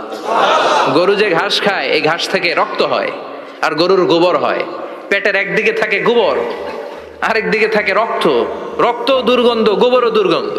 রক্তও নাপাক, গোবরও নাপাক, এই দুই নাপাক আর দুর্গন্ধের মাঝখান দিয়ে সুগন্ধযুক্ত দুধ বের করে দেয় কে? আল্লাহ বললেন মিমবাইনি ফারসিউ ওয়াদামিল লাবানা, গরু যে খাবারগুলো খায় ওই খাবারের এক পাশ দিয়ে গোবর হয়ে যায় আর এক পাশ দিয়ে রক্ত হয়ে যায়, মাঝখান দিয়ে দুধ বের করে দেয় কে? What a amazing mechanism of discharging milk from animal's body. What a amazing mechanism. একদিক দিয়ে গোবর দুর্গন্ধ, আরেক দিক দিয়ে ঘাস খাওয়ার কারণে রক্ত হয়, মাঝখান দিয়ে দুধ বের হয়ে যায়। সুবহানাল্লাহ। আবার বাছুর ছাড়া দুধ পাওয়া যায় না। গাভী আছে কার কার? হাত তোলেন তো। বাছুর ছাড়া দুধ পাওয়া যায়? শুধু গাভী, বাছুর নাই, দুধ আসবে? আবার এই যে বিশাল বড় ওলান 20 কেজি দুধ দেয় প্রতিদিন, এই ওলান কাটলে দুধ পাওয়া যায়? এক ফোঁটা দুধও ওলানটা কেটে টুকরা টুকরা করলে আপনি পাবেন না। এটা আলাদা মেকানিজম। এটা ভিতর থেকে একটা নির্যাস, বাছুর নিয়ে দুইটা ঢু মারবেন, ওই নির্যাস দিয়ে দুধ বেরোতে থাকবে গোবর আর রক্তের মাঝখান দিয়ে। চিৎকার করে পড়েন আল্লাহু আকবার। এজন্য বিশ্বনবী বলতেন বেশি বেশি দুধ খাও। দুধ হলো সুষম খাদ্য। পৃথিবীতে আবিষ্কৃত যত খাবার আছে, দুধের চাইতে ভালো খাবার আছে নাকি? কথা কন। মানুষ পানি খেয়ে 3-4 দিন বাঁচে জানেন, আর পানির মধ্যে লবণ দিলে 7-8 দিন বাঁচতে পারবেন। আর দুধ পাইলে আজীবন বাঁচবেন আপনি। দুধ খেয়ে যদি হজম করতে পারেন, দুধ খেয়ে হজম করতে পারলে আজীবন বেঁচে যাবেন। সুষম খাদ্য। বিশ্বনবী যে রাতে মেরাজে যাবেন, সিদরাতুল মুনতাহা পার হওয়ার পরে বিশ্বনবীর পরীক্ষা শুরু হলো। বিশ্বনবীকে বুখারীর বর্ণনা 3টা গ্লাস দেয়া হলো। কাদাহ ফিহি লাবান, এক গ্লাসের মধ্যে দুধ ছিল, ওয়া কাদাহ ফিহি আসাল, আরেক গ্লাসের মধ্যে ছিল মধু, আরেক গ্লাসের মধ্যে ছিল মদ। কাদাহুন ফিহি খামার। বিশ্বনবীকে 3টা গ্লাস দিয়ে বলা হলো নবী চুজ করেন কোনটা নেবেন। এক গ্লাসে মধু, আরেক গ্লাসে দুধ, আরেক গ্লাসের মধ্যে বিশ্বনবীকে দেয়া হলো মদ। বিশ্বনবী বললেন যে এই গ্লাসের ভিতরে দুধ আছে, আমি ওই পেয়ালাটা নিলাম। সাইয়েদনা জিবরাইল বললেন ইয়া রাসূলুল্লাহ আখাসতাল ফিতরা, আপনি যেমন নিছেনও তেমন। সুবহানাল্লাহ কইবেন না? বিশ্বনবী দুধ খেতে পছন্দ করতেন। আর বিশ্বনবী বলতেন আলাইকুম বি আলবানিল বাকার, বেশি বেশি গরুর দুধ খাবা। ফাইন্নাহা তুরাম্মু মিনাল আশজার, কেননা এটা সবুজ লতা পাতা ঘাস পাতার নির্যাস। গরু কি খায়? ঘাস খায় না? এই ঘাসের নির্যাস হচ্ছে দুধ। বিশ্বনবী বলতেন বেশি বেশি দুধ খাবা। ফিহি শিফা, এর মধ্যে শিফা আছে। ফি লাবানিহা শিফা ও লুহুমিহা দা, গরুর দুধে আছে শিফা, গরুর গোশতের মধ্যে আছে রোগ। সুবহানাল্লাহ। কত বড় ফিলোসোফার বিশ্বনবী। বিশ্বনবী বলে গিয়েছেন গরুর দুধ বেশি খাও, কিন্তু গোশ বেশি খাইও না। আর আমরা গরুর গোশ পাইলে কোবায় ফেলাই। সাদা ভাত আর ঝাল গরুর মাংস যদি হয়, ওই যে অনেকের জিহ্বায় পানি চলে আসছে। সুবহানাল্লাহ কইবেন না? বিশ্বনবী বলতেন দুধ খাও, গোশ খাইও কম। গরুর গোশত কম খাবা, গরুর দুধ বেশি খাবা। সুস্থ রাখবে কে? আল্লাহ। আবার বিশ্বনবী মায়েদেরকে বলেছেন ও মায়েরা, সন্তান হওয়ার পরে 2 বছর দুধ খাওয়াবা। আল্লাহু আকবার। ওয়াল ওয়ালিদাতু ইউরদি'না আওলাদাহুন্না হাওলাইনি কামিলাইনি লিমান আরাদা আন ইউতিম্মার রাদা'a। সন্তান যারা পেয়েছো মায়েরা, বোনেরা, 2 বছর দুধ খাও। সন্তানদের সুস্থ রাখবে কে? আল্লাহ। বাচ্চা ডেলিভারির পরপরই আল্লাহ তাআলা মায়ের বুকে একটা দুধ দেয়, এটাকে বলে শাল দুধ। এটা হচ্ছে বাচ্চার জীবনের প্রথম প্রাকৃতিক টিকা। সুবহানাল্লাহ কয় না? এটা বেবির জীবনে ন্যাচারাল প্রাকৃতিক টিকা, প্রতিষেধক আল্লাহ দিয়ে দিয়েছে। আপনার বাচ্চাকে টিকা দিন, স্লোগান আছে না? 5টা 7টা টিকা দেওয়া লাগে, প্রথম টিকাটা আল্লাহ নিজেই ফ্রি দিয়ে দিছে। এটা শাল দুধের ভেতরে পাওয়া যায়। এজন্য বাচ্চাকে শাল দুধ খাওয়াতে হবে, তার ব্রেনের গ্রোথ হবে, সে শক্তিশালী হবে, সে দেশপ্রেমিক হবে, সে আল্লাহওয়ালা হবে। চিল্লা এখন ঠিক কিনা? যে মায়েরা বাচ্চারে দুধ খাওয়ায় ওই বাচ্চারা মায়েরে ভালোবাসে বেশি। আর যেই মা গুলো বাচ্চারে দুধ না খাওয়ায় আর ডানু খাওয়ায়, আর কি কি আছে, হরলিক্স আর সিরালেক, কমপ্লেন, যারা এগুলো খাওয়াবে ডানু খাওয়াবে, যারা ল্যাকটোজেন খাওয়ায়, যারা বুকের দুধ খাওয়াতে চায় না কোনো কারণ ছাড়া, 2 বছর বাচ্চারে দুধ দিতে চায় না, এই বাচ্চাগুলো বড় হলে ওই মারে বৃদ্ধাশ্রমে দিয়ে আসবে। কথা কন, কথা কন। এজন্য মায়েরা, বোনেরা, সন্তান হলেই তাকে বুকের দুধ দিয়ে আল্লাহর পক্ষ থেকে যে টিকাটা, এই টিকাটা পেটের ভেতরে ঢুকাই দিতে হবে। চিল্লা এখন ঠিক কিনা? এটা হচ্ছে ন্যাচারাল টিকা। এজন্য আল্লাহ বললেন ইয়াসিন ওয়াল কোরআনিল হাকিম। ইয়াসিন, বিজ্ঞানময় কোরআনের শপথ। কোরআনের মধ্যে বিজ্ঞান আছে না নাই? অভাব নাই। কয়টা শুনবেন? আল্লাহ কসমোলজির কথা বলেছে, অ্যাস্ট্রোলজি কথা। কসমোলজি হচ্ছে সৃষ্টি তত্ত্ব। কসমোলজি কি? সবাই বলেন কসমোলজি কি? আল্লাহ বললেন আওয়ালাম ইয়ারাল্লাযীনা কাফারু আন্নাস সামাওয়াতি ওয়াল আরদা কানাতা রাতকান ফাফাতাকনাহুমা। কাফেররা কি দেখে না মহাবিশ্বের সব কিছু একসাথে মিলে ঝিলে ছিল, বিশাল এক বিস্ফোরণের মাধ্যমে আমি মহাবিশ্ব তৈরি করেছি। সুবহানাল্লাহ। আদিতে, শুরুতে কিন্তু সব আকাশ, বাতাস, জমিন, চন্দ্র, সূর্য, নক্ষত্র, গ্রহ, নীহারিকা পুঞ্জ, গ্যালাক্সি, ব্ল্যাক হোল সবকিছু মিলেমিশে একসাথে ছিল। এটার ঘনত্ব ছিল খুব বেশি। মহাবিশ্বের সবকিছু ছিল একটা বিন্দু।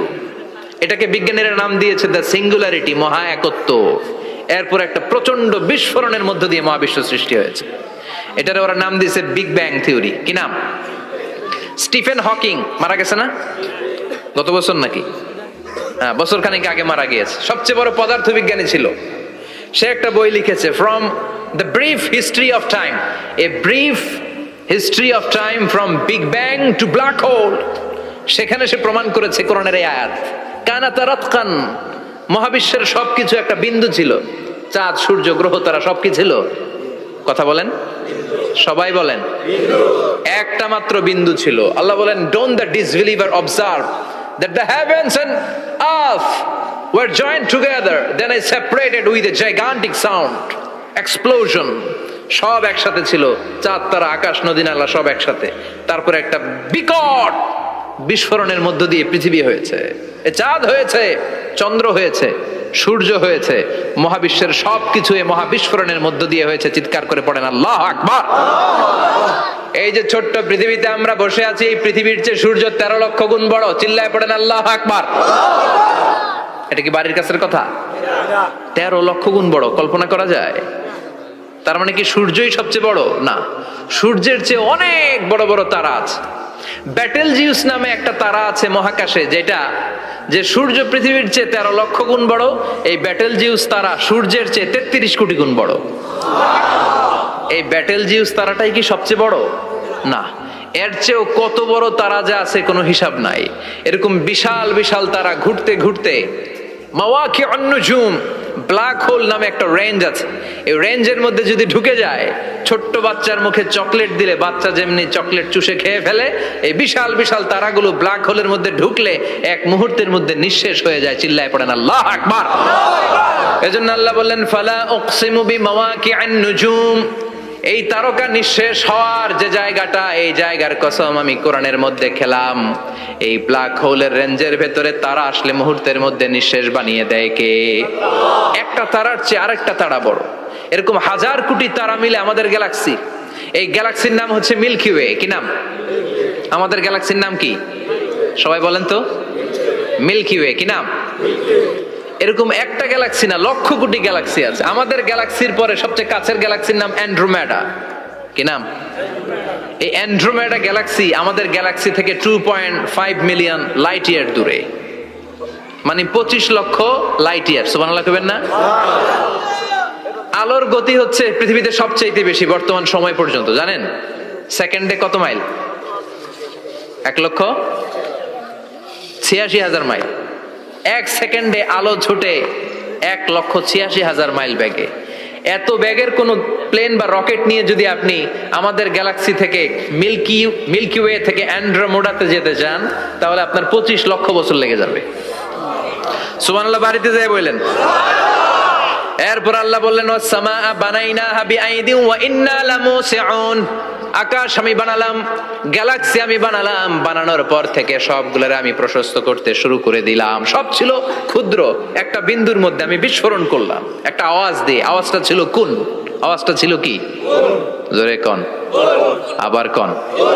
কুন ফায়া ইন্নামা আমরুহু ইযা আরাদা শাইআন আন ইয়াকুলা লাহু কুন ফায়াকুন। আল্লাহ যখন কিছু করতে চান শুধু বলেন কুন, শুধু বলেন বি। কুন মানে বি, ইট ওয়াজ, এটা হয়ে যায়। হাও বলতে দেরি। এই মহাবিস্ফোরণের নেপথ্যে যে শব্দটা ছিল সেটা ছিল কুন। সেটা ছিল কি? আল্লাহ কুন বলতে দেরি, মুহূর্তের মধ্যে বিগ ব্যাং, বিশাল এক্সপ্লোশন, তারপর থেকে মহাবিশ্ব ছড়াচ্ছে। আল্লাহ বলছেন এই কোরআনের ভেতরে বলে দিয়েছেন, ওয়া ইন্না লামুসিউন। আমি এই মহাবিশ্বকে, এই গোটা ইউনিভার্সকে আমি প্রতিনিয়ত সম্প্রসারিত করছি। প্রতিনিয়ত এটা বড় হচ্ছে, সম্প্রসারিত হচ্ছে। চিল্লায় বলেন আল্লাহু আকবার। আজ থেকে মাত্র 20 বছর আগে এটা তারা আবিষ্কার করেছে। এটা কোন সাল? 2000। 20 বছর পেছনে গেলে কত? 1998, তাই না? এই 1998 সালে তারা আবিষ্কার করেছে সুপারনোভা কসমোলজি প্রজেক্ট।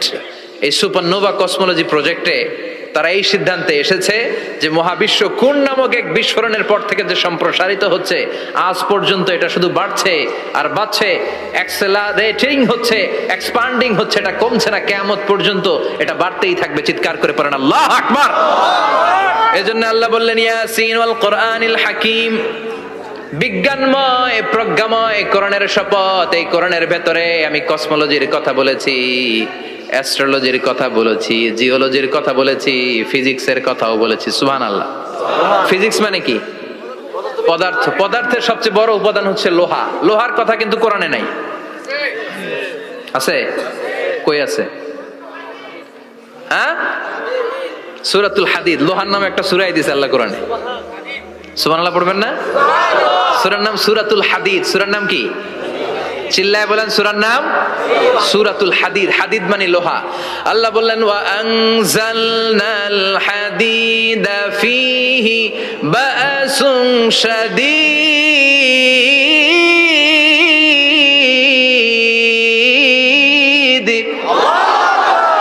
ওয়া আনজালনাল হাদিদ ফীহি বাসুন শাদীদ। আমি লোহা নাজিল করলাম আর লোহার ভেতরে আমি ভয়ঙ্কর শক্তি ঢুকাইয়া দিলাম। সুবহানাল্লাহ। ফীহি মানাফিউ লিন-নাস। লোহার ভেতরে মানুষের জন্য অনেক কল্যাণ আছে। সুবহানাল্লাহ। লোহা ছাড়া পৃথিবীতে কিছু হয়? আংটি বানাতে লোহার দরকার আছে না নাই? ঘড়ি বানাতে, গাড়ি বানাতে, বাড়ি বানাতে, মোবাইল বানাতে, হেলিকপ্টার, প্লেন, রকেট, মাইকের স্ট্যান্ড। সুবহানাল্লাহ কোন? এমন কোন জিনিস নাই যেটার মধ্যে লোহা লাগে না। এজন্য আল্লাহ বললেন, এই লোহার নামে আমি একটা সূরা ডেডিকেট করলাম, ওয়া আনজালনাল হাদিদ ফীহি বাসুন শাদীদ। আমি লোহাকে নাজিল করেছি। আল্লাহ বলেছেন, খেয়াল করে শব্দটা শুনেন, ওয়া আনজালনাল হাদিদ।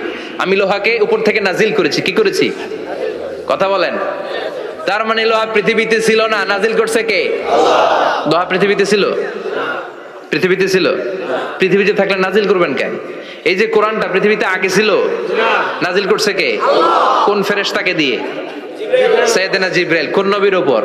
বিশ্বনবী মুহাম্মদুর রাসূলুল্লাহ। আল্লাহু আকবার। তার মানে ওহি পৃথিবীতে ছিল না, আল্লাহ উপর থেকে নাজিল করেছেন। নুজুল মানে উপর থেকে নিচের দিকে আসা।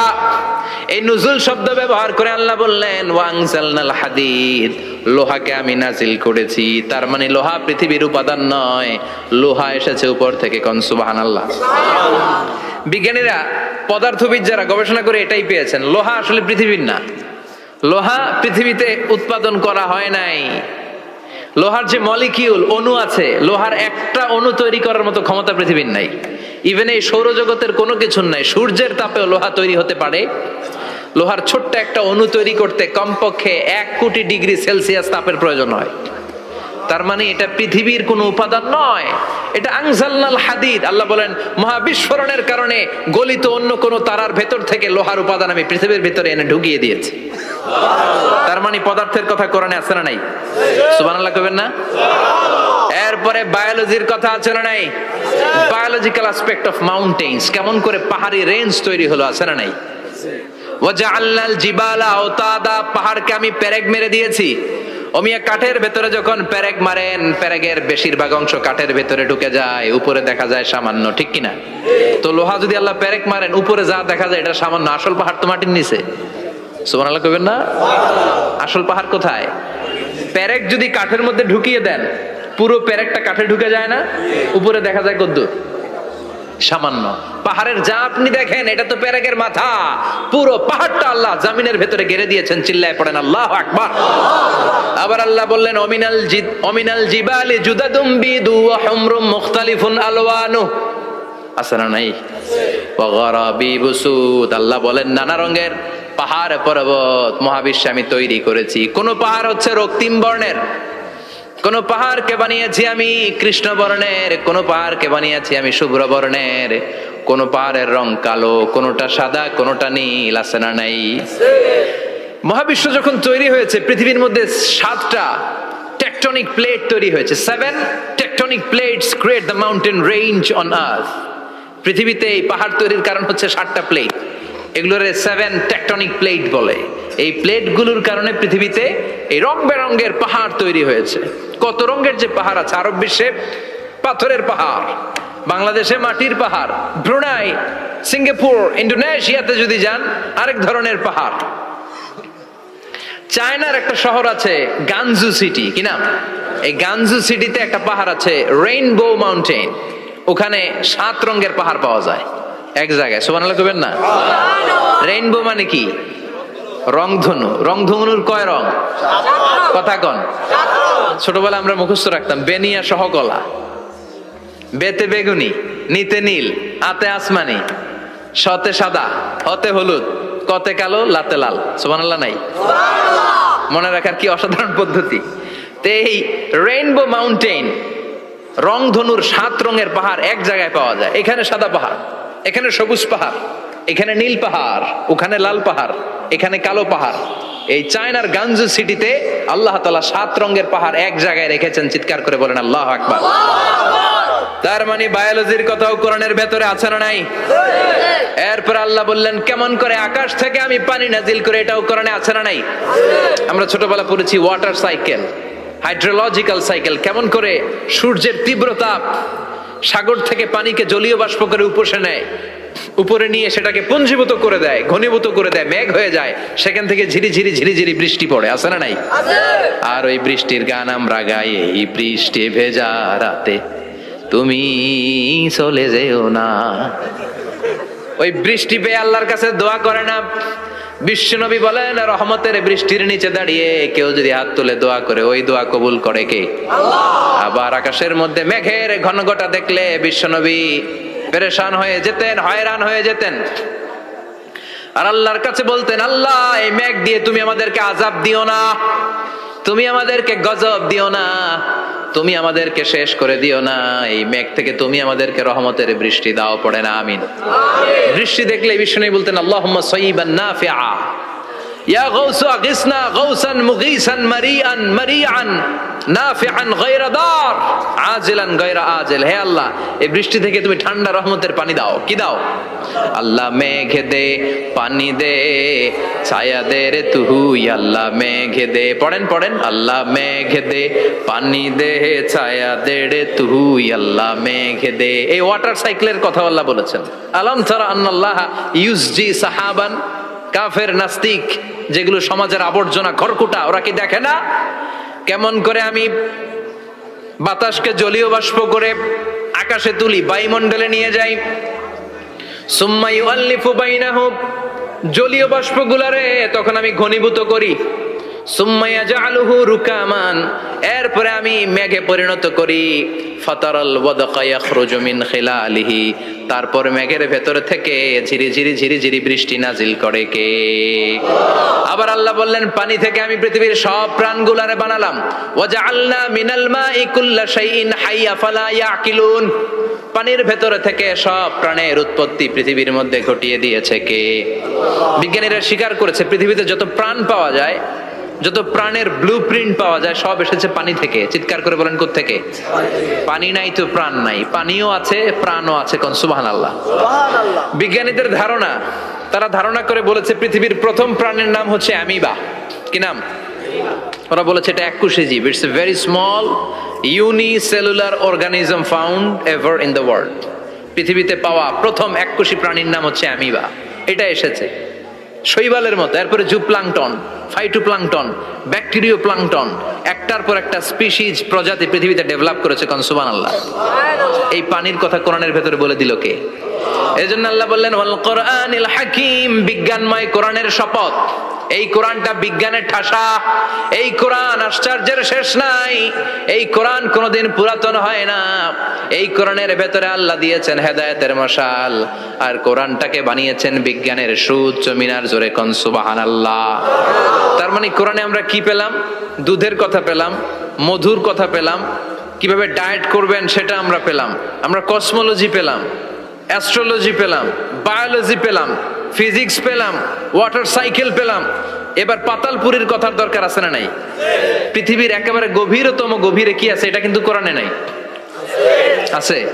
পৃথিবীর মাঝখানে যে উত্তপ্ত লাভা আর আগুন, এটা আপনারা জানেন? পৃথিবীর উপর দিয়ে আমরা ঠান্ডা পৃথিবীতে ঘুরে বেড়াই, কিন্তু এর ভিতরে কিন্তু আগুন, লাভা। আল্লাহ কোরআনের মধ্যে ফুটন্ত টকবগে সাগরের কসম খেয়েছেন। আল্লাহ বলেছেন, ওয়াল বাহরিল মাসজুর।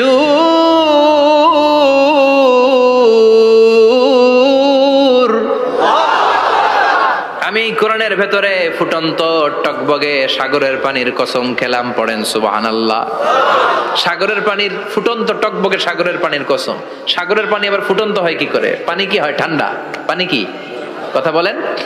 আল্লাহ পৃথিবীর ভেতরকার কথা চিন্তা করে বলেছেন, ওয়াল বাহরিল মাসজুর। ইউনাইটেড স্টেটস অফ আমেরিকার নেভাল একাডেমির সায়েন্টিস্টরা এই আয়াতের উপর রিসার্চ করেছে যে সাগরের ভেতরে আবার, এই ঠান্ডা পানির ভেতরে আবার উত্তপ্ত আগুনের লাভা আসলো কোত্থেকে। রিসার্চ করার জন্য তারা সাগরের ভেতরে পাইপ ঢুকিয়েছে। পাইপ ঢুকাতে ঢুকাতে অনেকগুলো লেয়ার তারা পার করেছে। রূপান্তর শিলার স্তর, পাললিক শিলার স্তর, আগ্নেয়গিরির শিলার স্তর, মার্বেল পাথরের অনেকগুলো শিলার স্তর পেরিয়ে যাওয়ার পরে তারা পাইপ ঢুকানোর পরে দেখতে পেয়েছে পাইপগুলো গলে যায়। পাইপগুলো কি হয়? তার মানে ভিতরে কি আছে? গত কয়েক মাস আগে জাপানে কিছু জিওলজিস্ট, ভূতত্ত্ববিদ, তারা গবেষণা করে পৃথিবীর এক মাথা থেকে আরেক মাথায় যেতে চাচ্ছে, মানে প্রতিপাদ স্থান। বাংলাদেশের এখান থেকে ছিদ্র করলে আপনি দক্ষিণ আমেরিকার চিলির সান্টিয়াগোতে যেয়ে উঠবেন। কথা বুঝতে পেরেছেন? তার মানে বাংলাদেশের প্রতিপাদ স্থান হচ্ছে দক্ষিণ সাউথ আমেরিকার চিলির সান্টিয়াগো। আবার ইন্ডিয়া থেকে ছিদ্র করতে করতে পৃথিবীর আরেক মাথা দিয়ে উঠবেন। সুবহানাল্লাহ বলেন। এটা তারা শুরু করেছে কিন্তু এখনো সফল হয় নাই। ইউএস এর নেভাল একাডেমির সায়েন্টিস্টরা পাইপ ঢুকাতে ঢুকাতে দেখে একটা পর্যায় শেষে পাইপ আর ঢুকানো যায় না। পাইপগুলো পৃথিবীর ভেতরে যেতে যেতে গলে গলে পানি হয়ে যায়। সুবহানাল্লাহ কইবেন না? এই রিসার্চ প্রজেক্টের যিনি চিফ, উনি বললেন, bring the water proof pipe from America. America থেকে ওয়াটার প্রুফ পাইপ নিয়ে আস। আমার এমন পাইপ লাগবে গবেষণা করার জন্য যে পাইপ আগুনে জ্বলে না। ওয়াটার প্রুফের মধ্যে আগুন লাগালে আগুন ধরবে? বুলেট প্রুফে বুলেট মারলে বুলেট ঢুকবে? মাননীয় প্রধানমন্ত্রী শেখ হাসিনা যে গাড়িতে করে চড়ে, এটা বুলেট প্রুফ কার? গুলি মারলে ঢুকবে? আবার গুলি মারতে যায় না, 14 গোষ্ঠী উদ্ধার করে ছাড়বে আপনার। খবরদার। তো আমেরিকা থেকে ফায়ার প্রুফের পাইপ নিয়ে আসা হলো। নেভাল একাডেমির চিফ সায়েন্টিস্ট পাইপ ঢুকাতে আরম্ভ করলেন। ঢুকাতে ঢুকাতে পৃথিবীতে কিন্তু অনেকগুলো স্তর আছে। এই যে বালু মাটি, সব কিন্তু বালু মাটি নয়। আপনি খুঁড়তে খুঁড়তে পেয়ে যাবেন পাললিক শিলা, এরপরে রূপান্তরিত শিলা, এরপরে মার্বেল পাথরের শিলা, এরপরে শুরু হবে গরম আগ্নেয়গিরির শিলা। ওই শিলার ভেতরে এমন আগুন আল্লাহ রেখেছে, নেভাল একাডেমির সায়েন্টিস্টরা ফায়ার প্রুফের পাইপ ঢুকাতে ঢুকাতে একটা লেভেল যাওয়ার পরে দেখে যে ফায়ার প্রুফের পাইপও গলে গলে মুহূর্তে পানি হয়ে যায়। তার মানে ভেতরে এমন আগুন আল্লাহ রেখেছে ওই আগুনের তুলনায় পৃথিবীর আগুনের মতো নয়, ওই আগুনটাই জাহান্নামের আগুন। আবার বিজ্ঞানীরা গবেষণা করে ওই আগুনের মধ্যে মানুষের চিৎকার শুনেছে। এজন্য হাদিসে এসেছে আল্লাহর ওলিরা, মুমিন বান্দারা মারা গেলে তাদের রূহগুলো আকাশে চলে যায়, ইল্লিনে চলে যায়। আর কাফের মুশরিক আর নাস্তিক গুলো মারা গেলে তাদের আত্মাগুলো পৃথিবীর মাঝখানে সিজ্জিনে চলে যায়। ওই সিজ্জিনের ভেতরে আগুন আছে না নাই? চিল্লায় বলেন। তার মানে পাতালপুরীর কথাও আছে, সাগরের কথাও আছে, আকাশের কথাও আছে। কেমন করে দুনিয়াতে আমরা আসলাম সেটাও আছে। এমব্রয়োলজি, ভ্রূণ তত্ত্বের কথা কোরআনে আছে না নাই? পৃথিবীতে আল্লাহ কয়েক সিস্টেমে মানুষ বানালেন। সৈয়দনা আদমকে বানালেন, মাও নাই বাবাও নাই। সৈয়দনা আদম আলাইহিস সালামের বাবার নাম কি? মায়ের নাম কি? মাও নাই বাবাও নাই। আবার সৈয়দনা ঈসা আলাইহিস সালামকে আল্লাহ তৈরি করলেন, শুধু মা আছে বাবা নাই। আবার আমাদের সবাইকে আল্লাহ বানালেন, মাও আছে বাবাও আছে, ঠিক কিনা? এরপরে ছোট্ট এক ফোঁটা নাপাক থেকে আল্লাহ আমাদেরকে বানালেন। এই এক ফোঁটা বীর্যের মধ্যে যে প্রাণ আছে, এটা দুজন বিজ্ঞানী আবিষ্কার করেছে। লিয়েন হুক মাইক্রোস্কোপ যন্ত্র দিয়ে তারা বীর্যের মধ্যে, স্পার্ম ড্রপের মধ্যে গবেষণা করে পেয়েছে যে ওখানে কি যেন নড়ে। ওই এক ফোঁটা ড্রপের মধ্যে কি যেন